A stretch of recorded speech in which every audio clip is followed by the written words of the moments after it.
With me is leading trainer Jill Neilson. Jill, when I asked you for the interview earlier in the day, you said come back after race 6. I should have taken the hint. Nevada Blackjack just led all the way. Yeah, no, it was really good. I thought he had a serious chance. So yeah, no, very, very pleased, and it was good to see Megan get a win. She works for me and doesn't get a lot of opportunities, and it was really good for her too.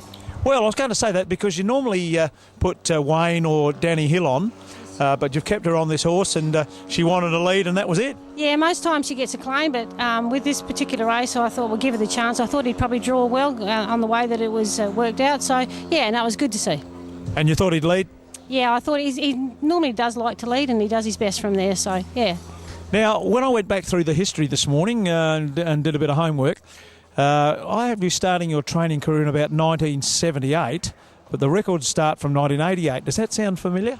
Yeah, that's probably right. Yeah, I was doing it as a hobby for a very long time, training a few of Jeff's horses. We leased a few, and then about 23 years ago, Jeff asked if I'd be interested in training his horses when John and Lisa Justice went to Melbourne, and took up the opportunity, and we've been a very good team ever since. Well, that's Jeff Eastham, of course, who's deputy chairman of the club, and he was pretty happy just a moment ago as well. Yeah, you don't often see a smile on his face, do you? So, yeah, no, it was good to see. And, look, he puts an enormous amount of money into the industry, so he deserves the results. So you do train exclusively for him? Mainly, yeah. There's a few odd ones here and there, but, yeah, look, 90% of the horses that are there would be Jeff's. He breeds between a dozen to 15 a year, so there's always plenty of horses.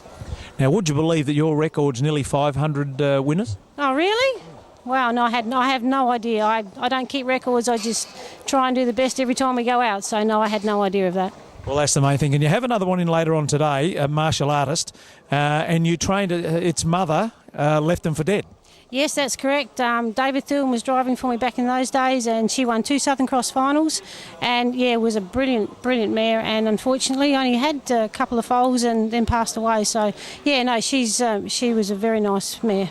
It is sad, and it sounds like the foals, well, this one particularly goes all right. Yeah, he goes all right. I don't know that the stand's going to suit him. It's probably a bit of hit and miss, but we just cross our fingers. You know, maybe we've had our luck for the day. I don't know.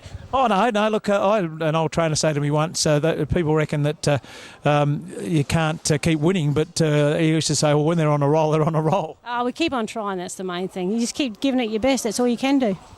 And other horses that I've got down here that you trained one was Android. Now that went all right. Yeah, Android, very, very nice mare. Has a slight crack in a bone in her knee. Actually due to be rescanned in the next couple of weeks. And if the X-ray comes back okay, she'll be back. Otherwise, her future will probably be a broodmare. Did she win the Vergara Classic first up? Yes, first start at 50 to 1. They tell me. Not that I'm a betting person, but that's what they tell me. Yeah. I said this to someone last week. When they win at 50s, can you tell us before the race and not after? I had a beautiful run behind the leader, so it was just run to suit. Very lucky.